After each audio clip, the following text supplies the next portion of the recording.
네, 시청자 여러분, 구독자 여러분, 안녕하십니까. 100원, 200원 후원해 주시는 후원자분들께도 감사의 말씀을 드리고요. 그렇습니다. 2009년도에 이제 국회에서 친일파 명단을 정리를 했고, 발표를 했고, 그 다음에 이제 민족문제연구소에서 친일 인명사전을 3권을 한 세트로 출시를 했어요. 그런데 이게 가격이 30만원이고 회원가 21만원인데 책의 크기도 너무 크고, 이게 이제 그런 뭐라 그래야 되나, 이게 그런 개인이 가지고 있으면서 책상 위에 올려놓고 읽어보기에는 좀 부담스러운 점이 있다. 그래가지고 많이 팔리지는 않았어요. 이제 보급은 좀 되긴 됐는데, 그러다 보니까 이제 어떻게 되느냐, 민족문제연구소에서 어플리케이션으로 만들어가지고 다운을 받으면은 이제 계속 이제 볼 수 있죠. 그리고 휴대폰을 옮기는 과정에서 삭제가 됐다고 해도 한번 다운받은 다운로드에 근거가 있으면은 재다운로드가 가능한 대신에 1회 다운로드 비용이 10,000원입니다. 10,000원. 그래, 이제 저도 이제 친일 인명 사전을 샀었는데, 일일이 이걸 보는 불편함이 좀 있어가지고, 몇 년 뒤에 팔았어요. 21만원 회원가로, 제가 민족문제연구소 회원이니까, 회원가로 이제 샀는데, 어떻게 되느냐, 13만원 주고 그때 팔았던가요? 그래서 팔아버렸어요. 그리고 이제 새롭게 민족문제연구소에서 어플 형태로 출시한 앱을 통해 가지고 이제 제가 가끔씩 보고 있는데, 거기에서 이제 가장 논란이 되는 것은 이후에 어쨌든 역대 대통령 중에서 가장 유일하게 이제 친일파로 규정이 된 그런 박정희 전 대통령인데, 사실 그래요. 이게 기준이 애매할 수도 있고 잘못되었다고 볼 수도 있는 문제가 발생을 하는 것은 어떤 의미가 있느냐 하면은, 제가 누차 방송에서 말씀드렸습니다만은, 병사들의 경우에는 사실상 강제 징집이기 때문에 선택의 여지가 없었는데 그 사람들을 친일파로 규정할 수는 없지 않겠습니까? 그러나 장교나 부사관은 지원제였고, 일본이 심사를 해서 받아주다 보니까 아무나 들어갈 수 있는 것은 아니고 이제 선택이 되어졌다. 그래, 이제 부사관 같은 경우에는 헌병 5장, 그러니까 헌병이란다, 일반적인 병과를 포함해서 부사관의 경우에는 5장 이상, 그리고 일본 군 장교의 경우에는 중 이상으로 이제 친일파를 규정을 했거든요. 그래서 이제 왜 그러느냐 보니까, 지원했다 하더라도 하사나 소위로서 한약을 한 게 있었겠느냐. 임관만 했을 뿐이라면 교육을 받은 거 가지고 친일을 논란으로 이제 보기는 어렵다. 소위 말해서 그런 활동을 안 했다면 굳이 친일파로 규정할 수 있을까. 그래서 어느 정도 활동이 담보가 되는, 그래서 이제 몇 년이 흘러야 진급이 가능할 수 있는 중이나 5장 정도에서 이제 친일파 규정을 했다고는 하는데, 문제는 뭐냐, 중위로 딱 규정을 지으니까 박정희 전 대통령이 중위 출신이거든요. 걸리는 거죠. 그리고 이제 하여튼 공산당 잡는데 맹위를 떨친 바 있었던 김창룡 장군이 일본군 헌병 5장 출신이에요. 그러니까 5장 계급이 딱 걸리는 거지. 그러니까 이제 얘기들이 이제 나오고 이제 그렇게 되는데, 여기서 이제 우리가 이제 되새김질 해볼 수가 있는 것이 뭐가 있느냐 하면은, 그런 뭐라 그래야 될까요? 박정희 전 대통령의 경우에는 저는 친일파로는 볼 수 있다고 봅니다.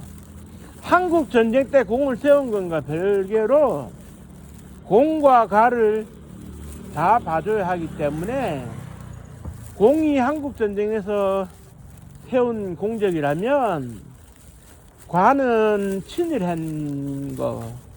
그러니까 이제 박정희 대통령 같은 경우에는 23살이라는 나이에 이미 나이가 지난 상태에서 만주에 있는 신경군관학교, 지금은 장춘으로 이름이 바뀌었는데, 신경군관학교에 갈 때 소위 혈서 지원을 했어요. 견마지로라는 표현까지 써가지고, 걔는 주인에게 절대적으로 충성을 하는데 나도 이 한번 바쳐서 피를 흘려서 일본 천황에게 충성을 다하겠다, 이런 서약을 하고 들어갔거든요. 그리고 일본 천황 그때 당시에 누굽니까, 그 히로히토에게 충성을 다한다는 전제로 들어간다는 것 자체는 아무래도 이제 그 일본 신문에도 그런 기사가 있는데 친일로 볼 수가 있는 거예요. 그리고 1979년 10월 26일 날 사망을 했을 때 이틀 뒤인 10월 28일 날 일본 정치인이 그 신문에 글을 남겼죠. 일본 제국주의 군대의 마지막 군인이 사망했다. 왜냐? 박정희 대통령은 돈을 모으지 않았기 때문에. 사실 일본군이 그 장교나 이렇게 부사관들 출세한 사람들이 돈을 모은 사람은 없어요. 돈을 모은 사람은 없기 때문에 청렴하다고는 할 수가 있는데, 실상 박정희 대통령이 돈을 안 모은 건 아니잖아요. 정치 자금도 제공받고 뭐 이렇게 스위스에 비밀 계좌가 있는다는 둥 없는다는 둥 논란도 있고. 그런데 일단은 그렇습니다. 우리가 이제 그 선택적 친일이냐 강요된 친일이냐를 살펴볼 수가 있는 것이 뭐라 그래야 될까요? 일본군의 강제 징집에 대해서 이제 끌려가는 것은 뭐 이제 방법이 없잖아요. 물론 그 장준하 선생처럼 탈출을 할 수는 있어요. 근데 탈출하는 것도 쉽지가 않거든요. 그때 당시에 감시도 삼엄하고 잡으러 오기도 하고, 그런 과정에서 이제 그렇게 이제 싸우다가 돌아가신 분들이나 살아남아서 해방조국에 돌아오신 분들은 뭐라고 그래야 됩니까? 좀 이렇게 그 강요된 친일 안 하면 죽이겠다는데 어쩔 수 있습니까? 그거는 일종의 그 뭐라 그래야 될까요? 강요된 친일은 적극적 친일이 아니기 때문에 친일파로 규정짓기는 어려울 겁니다. 그런데 문제는 뭐냐? 선택적 친일의 문제인데, 일본 그 만주군관학교, 봉천군관학교나 신경군관학교, 일본의 그 일본 사관학교의 본과의 경우에 엄선했어요. 그러니까 사실 그 장교의 경우나 부사관의 경우에는 조선인이 지원을 해도 합격을 할 수 있는 가능성은 낮았고, 일반적으로 조선인의 경우에는 뭐 영친왕 이현이 중장계급장을 달았습니다만은 우리로 치면 소장계급의 사범장급이에요. 그리고 홍사익 장군이 중장계급장을 달았는데 전선사령관이었죠. 그런 특수한 경우를 제외하고 나면 그 다음에 성남 출신의 그 어담인가요? 그 사람이 중장까지 갔었고, 그 세 사람을 제외하고 나면 일본군의 조선인이 올라갈 수 있는 최고 위치가 대자였어요. 대자. 우리 계급으로 대령이고 별을 달기 전인데 별은 함부로 달아주는 게 아니었거든요. 그러니까 이제 대자에서 만족을 해야 했는데, 제가 말씀드리고 싶은 것은 뭐냐면 결국 일본이 모집을 해서 선택적으로 받아들였다는 거죠. 이건 무엇을 의미하느냐?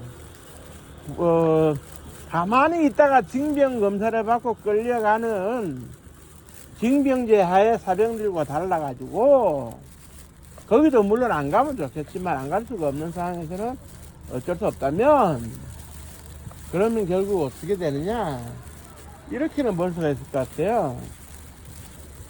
봉천군관학교나 신경군관학교나 간도특설 때나 일본의 사관학교 본과의 경우에는 지원을 해야 되는데 누가 등 떠미는 게 아니기 때문에 가기 싫으면 안 가면 그만입니다. 단 가고 싶으면 지원을 할 수 있으되 친일을 하겠다는 의미예요. 나는 기꺼이 친일을 하고 천황을 위해서 죽을 수가 있으니 내가 가겠다.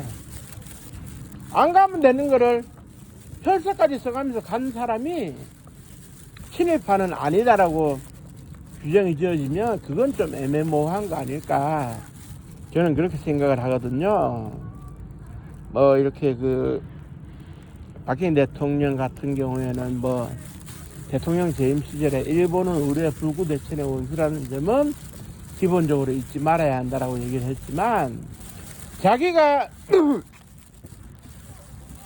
일본군 그 신경군관학교를 거치고 일본 육군사관학교 본과에 들어가가지고 예과에 들어가가지고 초위로 임관하고 중위로 군생활을 이제 허지부지 했던 사실 자체는 결국은 부정할 수 없는 친일이 되는 것이죠. 그 자체는 친일이 되는 거예요. 뭐 박정희 대통령이 의도를 했든 안 했든 이게 중요한 게 아니고 결국 혈서까지 써가면서 나이도 많은 상태에서 그 신경군관학교를 갔다는 것은 나 일본 천황을 위해서 한 목숨 바치겠다는 친일파의 정신이 녹아 있었기 때문에 한 거예요. 군 경력을 쌓았다가 광복군으로 간다든지 한국군의 차후에 투신한다든지 하는 계획은 없었거든요. 그때 1940년 그러니까 이제 그 소위 그런 그 중일전쟁 이후에 일본군에 들어간 장교 이런 사람들 죄다 어떻게 되느냐 일본이 전쟁에서 승리하면 높이 올라갈 수 있다는 그 생각을 했던 거지 일본이 중일전쟁에서 주저앉을 거라는 생각으로 전쟁을 한다? 1941년도 그 진주만 공습 이후에 그 태평양 전쟁에서 미국을 제압할 수 있다는 생각으로 이제 그 전쟁을 치른다? 그건 말이 안 되는 거거든요. 그건 결국 무엇을 의미하느냐? 죽어도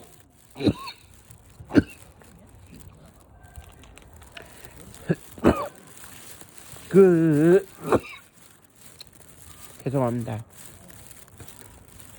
갑자기 기침이 나오는데요.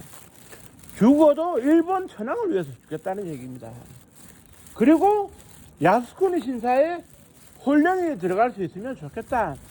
이렇게 생각하는 사람들이었거든요. 이런 사람들이 친일파로 규정이 되지 않으면 과연 누가 친일파로 규정이 되어질 수 있을까? 이것도 우리는 고민을 해야 됩니다. 고민을 안 할 수가 없어요.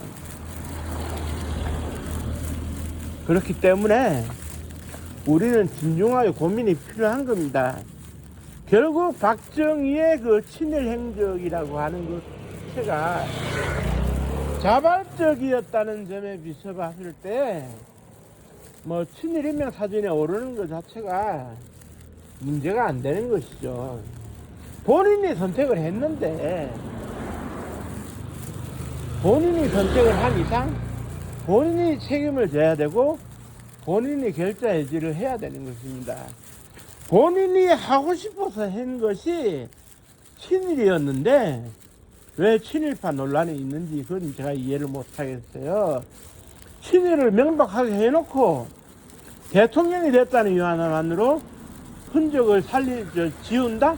이거는 말이 안 되는 거거든요. 우리 사회가 좀 역사학계를 중심으로 해서 뭐라 그래야 될까요? 많은 생각을 해야 될 것 같고 공과 가를 다 봐야 될 것 같아요. 경제발전부터 해서 공도 있고 친일로 가도 있다는 것을 모두를 다 봐야 될 것 같아요. 하나만 볼 수는 없을 것 같고, 오늘 결론은 7.18로 규정된 건 틀리지가 않았다. 이 얘기를 드리는 거거든요. 그러니까 이제 오해는 없으시길 바라고요. 끝으로 이제 날씨가 차가운데 감기 조심하시고, 불타는 토요일입니다. 삼겹살에 소주라도 한잔 하면서 세포를 푸시기 바랍니다. 감사합니다. 고맙습니다.